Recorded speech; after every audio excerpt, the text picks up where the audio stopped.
Mukunda jewellers తెలంగాణలో మొట్టమొదటి factory outlet మన కొత్తపేటలో ఫిబ్రవరి 14న గొప్ప శుభారంభం. అందమైన ఈ శుభారంభంలో ఎన్నో విశేషాలు. ముకుందా జ్యువెలర్స్ కొత్తపేట. బీజేపీ కేవలం భారతరత్న ఇచ్చే రాజకీయం చేస్తుందనేది కాంగ్రెస్ వాదన, నిజమే అంటారా? అసలు ఫస్ట్ వాళ్ళ మనుషులను వాళ్ళు గౌరవించడం నేర్చుకోండి, తర్వాత రాజకీయాల గురించి తర్వాత మాట్లాడచ్చు. అంటే వాళ్ళ పార్టీలో అనేక కాలం సేవ చేసి ఒక దేశ ప్రధానిగా ఆయన సేవలు అందిస్తే ఏ రకంగా ఇవాళ ఆయన శవాన్ని కూడా పార్టీ ఆఫీస్కి తీసుకెళ్లకుండా ఏ రకంగా అవమానించారో ముందు దాని గురించి మాట్లాడండి. అంటే మీ మనుషుల్ని మీకు గౌరవించుకోవటం చేతగాక మేము వారి స్మారక స్మృతికి అక్కడ స్థలం కేటాయించి ఇది చేస్తే ఢిల్లీలో తర్వాత వారికి ఇవాళ భారతరత్న ఇస్తే సంతోషించాల్సింది పోయి మీరు దీన్ని రాజకీయంగా చూసి మాట్లాడితే I leave it to your description. ప్రజలు గమనిస్తున్నారు మీరు ఏం చేశారు ఏంటి అంటే వీళ్ళకి ఆ కుటుంబంలో తప్ప ఉన్నప్పుడు ఇప్పుడు కూడా మీరు చూడండి అన్నీ ఎక్కడన్నా ఎయిర్పోర్ట్లు ఉన్నా ఎక్కడన్నా స్టేడియంస్ ఉన్నా లేకపోతే ఇంకోటి ఉన్నా దగ్గరగా 600 వాటికి వాళ్ళ పేర్లు పెట్టుకున్నారు. అంటే ఒక కుటుంబానికి గాంధీ అనే ఒక కుటుంబానికి మాత్రమే అవన్నీ పెట్టుకోవటం జరిగింది. అది ఎయిర్పోర్ట్లు కానివ్వండి, స్టేడియంలు కానివ్వండి, లేదా స్కీమ్స్ కానివ్వండి, ఇట్లా అనేక వాటికి వాళ్ళ పేర్లు పెట్టుకున్నారు. కానీ ఎక్కడా కూడా నిజంగానే వాళ్ళ పార్టీలో కష్టపడి పనిచేసి దేశం కోసం కష్టపడి పనిచేసిన వాళ్ళకి ఎక్కడ గుర్తింపు లేదు. ఇవాళ ఒక పక్కన పటేల్ గారికి ఒక విగ్రహం కట్టించినా, లేదా వాళ్ళ పివి నరసింహారావు గారికి భారతరత్న ఇచ్చినా, లేకపోతే వాళ్ళ పార్టీలో కొంతమంది నిజంగానే సేవ చేసిన వాళ్ళ గురించి మాట్లాడితే ఇదేదో రాజకీయం లేకపోతే ఇంకోటో అనుకుంటే leave it to the discussion. ఇప్పుడు ఎప్పుడైతే సీఎం అంటే మాజీ సీఎం కేసీఆర్ ఏపీ వెళ్ళి చేపల పులుసు తిన్నారో అప్పుడే జగన్మోహన్ రెడ్డి పోతిరెడ్డి పాడుకు బొక్క పెట్టారని చెప్పేసి కాంగ్రెస్ వాదన, నిజమే అంటారా?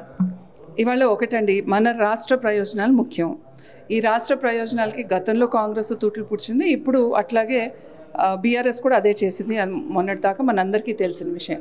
ఇవాళ చేపల పులుసు తిన్నప్పుడు చేశారా లేకపోతే ఇంకోటి తిన్నప్పుడు చేశారా అనేది కాదు. ఇవాళ అసలు తెలంగాణ రాష్ట్రం కావాలి అనే కోరిక ఎందుకు వచ్చింది అని అంటే ఏ రకంగా ఇవాళ ఇక్కడ అణచివేతకి గురయ్యారో, ఏ రకంగా ఇవాళ నీళ్లు నిధులు నియామకాలు లేకుండా చేశారో దానివల్ల కదా వచ్చింది.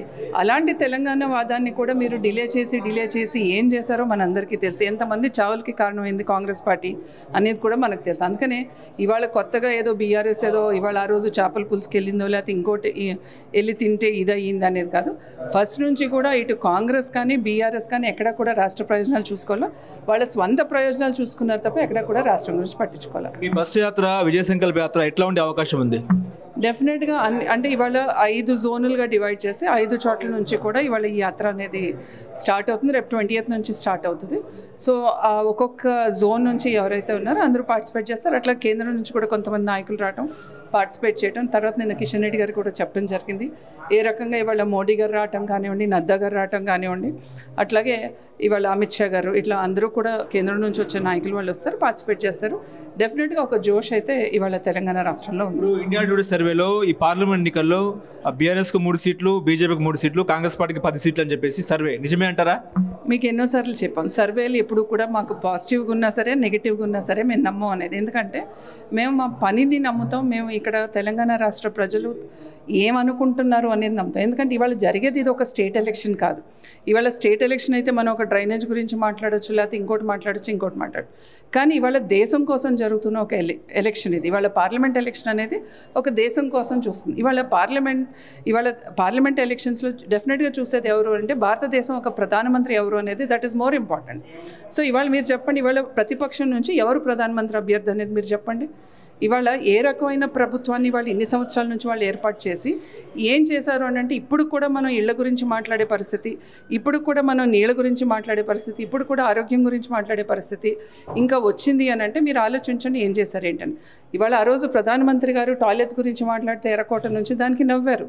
కానీ అది మాట్లాడే పరిస్థితి తీసుకొచ్చింది ఇన్ని సంవత్సరాలు మీరు అధికారంలో ఉన్నా కూడా టాయిలెట్లు కట్టించలేని పరిస్థితి, ఇళ్ళు కూడా కట్టించలేని పరిస్థితి, ఎంత కూడా మీ వల్లే వచ్చింది అనేది గుర్తుంచుకోవాల్సిన అవసరం. అందుకనే ఇవాళ ఇలాంటి సర్వేలు ఎక్కడ కూడా మేము మా పనిని నమ్ముతాం. ఇవాళ ఈ గత 2 టర్మ్స్ నుంచి కూడా కేంద్రంలో నరేంద్ర మోదీ గారు ఏ రకమైన సుపరిపాలన అందించారో, కరప్షన్ లేని పరిపాలన ఏ రకంగా అందించారో దట్ ఈస్ మోర్ ఇంపార్టెంట్. ఇప్పుడు రేవంత్ రెడ్డి తెలంగాణ చిహ్నాన్ని మారుస్తామని చెప్తున్నారు, టీఎస్ని టీజీగా మారుస్తామని చెప్తున్నారు, తెలంగాణ తల్లి విగ్రహాన్ని నమూనా రూపాన్ని మారుస్తామని చెప్తున్నారు. ఇవాళ ప్రజలు కోరుకునేది ఈ మార్చడం కాదు, ప్రజలు కోరుకునేది వాళ్ళ తలరాత్రులు మార్చమని. ఎందుకంటే ఇవాళ తెలంగాణ రాష్ట్రం దేనికోసం అయితే ఏర్పాటు చేసుకున్నామో, ఇవాళ నీళ్లు నిధులు నియామకాలని చెప్పి ఏర్పాటు చేసుకున్న తెలంగాణ రాష్ట్రానికి ముందు అది చెయ్యండి. అంతేగాని ఇది పేరు మారుస్తాం, లేకపోతే ఇంకోటి మారుస్తాం, ఏదో కాలయాపన చేసే పనులు తప్ప అంతకు మించి అయితే ఏమీ కాదు. రేపు మాజీ సీఎం కేసీఆర్ కృష్ణా జిల్లాల వాటా మీద యుద్ధం ప్రకటిస్తామని చెప్తున్నారు. అలాగే కాంగ్రెస్ ఏమో మేడిగడ్డ ప్రాజెక్టు సందర్శన ఎమ్మెల్యేలు, మీకు ఏమైనా ఆహ్వానం ఉందా, మీరు వెళ్తారా?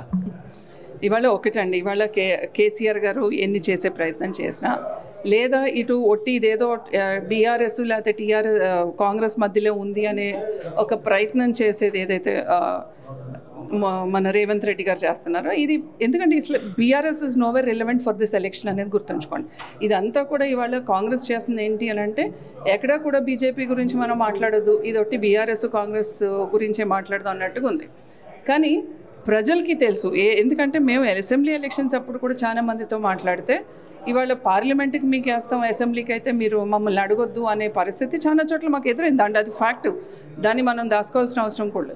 సో డెఫినెట్గా ఇవాళ వాళ్ళు ఎంత ప్రయత్నం చేసినా కూడా, ఇవాళ వాళ్ళు రాజకీయాలు చేసే ప్రయత్నం చేసినా, లేకపోతే ఇదేదో ఒకటి కాంగ్రెస్ను లేకపోతే బీఆర్ఎస్ అని చెప్పే ప్రయత్నం చేసి వాళ్ళ ప్రాజెక్ట్ అను లేకపోతే ఇంకోటని కావాలని వాళ్ళ పైన కేసులను లేకపోతే ఇంకోటనో చేసే ప్రయత్నం చేసినా కూడా, this is definitely a parliament election for the nation. So definitely ప్రజలు కోరుకునేది భారతీయ జనతా పార్టీ. లోక్సభ ఎన్నికల్లో మీ వద్ద ఉన్న ఆయుధాలు ఏంటి? ఆయుధాలు, అనాయుధాలు, అస్త్రాలు, శస్త్రాలు ఏంటంటే ఏం చెప్తారు? మేము యుద్ధం ఏం చెయ్యట్లా, ప్రజాక్షేత్రంలో మేము వాస్తవాలను తీసుకుని మేము ప్రజల దగ్గరికి వెళ్తున్నాం. ఎందుకంటే ఇవాళ నరేంద్ర మోడీ గారు అందించిన పాలన ఏంటి, ఇవాళ అన్ని రంగాల్లో ఇవాళ మిగతా అన్నీ వదిలేసాను. అట్లీస్ట్ గతంలో అవార్డులు కూడా అమ్ముకున్న పరిస్థితి మనం అందరం చూస్తాను. ఇవాళ పద్మ అవార్డులు ఎవరికి వస్తున్నాయి? నిజంగానే ఎవరైతే డిజర్వ్డో అలాంటి వాళ్ళకి వస్తున్నాయి. ఇవాళ ఇళ్ల నిర్మాణం ఎంతమందికి జరిగింది, పేదలకి ఇళ్ళ లేని వాళ్ళకి ఎంతమందికి ఇళ్ళు వచ్చినాయి, గ్యాస్ లేని వాళ్ళకి ఎంతమంది గ్యాస్ కనెక్షన్ వచ్చింది, ఇవాళ ఎలక్ట్రిఫికేషన్, ఇవాళ ఎలక్ట్రిసిటీ లేని గ్రామం లేకుండా ఇవాళ అన్ని చోట్ల కూడా ఎలక్ట్రిసిటీ ఉండేటట్టు చూడడం. అందుకని ఇవాళ ప్రధానమంత్రి గారు చూసింది ఏంటి అని అంటే, ముందు ప్రజల యొక్క బేసిక్ నెసెసిటీస్ ఏదైతే ఇల్లు, నీరు, గ్యాసు, కరెంట్ ఉందో వీటన్నిటితో పాటు ఇన్ఫ్రాస్ట్రక్చర్ డెవలప్ చేయడం. అట్లాగే ఇవాళ భారతదేశానికి ఒక ప్రత్యేకమైన పేరు ఇవాళ ప్రపంచవ్యాప్తంగా మీరు ఎక్కడికి వెళ్ళినా కూడా భారతీయులకి ఒక మంచి పేరు ఉంది, ఒక గుర్తింపు ఉంది. సో డెఫినెట్గా మనం కోరుకునేది ఇలాంటి గౌరవం ప్రపంచవ్యాప్తంగా. ఇంకా మిగతా విషయాలు అంటారా చాలా ఉన్నాయి చెప్పుకోవాలనుకుంటే. ఇవాళ మీరు ఏ రైల్వే స్టేషన్కి వెళ్ళినా గతంలో ఉండేటట్టు రైల్వే స్టేషన్ ఉందా? ఇవాళ రూపురేఖలు మారలేదా? అందుకని నేను అంటున్నా ప్రతి చోట కూడా డెవలప్మెంట్ అనేది ఉంది. సో స్టేట్స్ కూడా సెంటర్ కోఆపరేషన్తోనే వాళ్ళు జరుగుతుంది. కానీ కొన్ని ప్రభుత్వాలు ఏంటి అని అంటే, ఇదేదో మా వల్లే జరుగుతుంది అనే ప్రయత్నం వాళ్ళు చేస్తున్నారు. అందుకనే ఇవాళ మేమే యుద్ధం చేయడానికి వెళ్ళట్లా, మేమల్లా వాస్తవాలు చెప్పే ప్రయత్నం చేస్తాం. సో డెఫినెట్గా మా అస్త్రం శస్త్రం ఏదైనా అనుకున్నా కూడా డెఫినెట్గా ఇవాళ మా పరిపాలన, మా రిపోర్ట్ కార్డ్ ఏదైతే ఉందో దట్ ఈస్ ఆర్ ఇక్కడ మాకు అదే ఆయుధం. Thank you madam.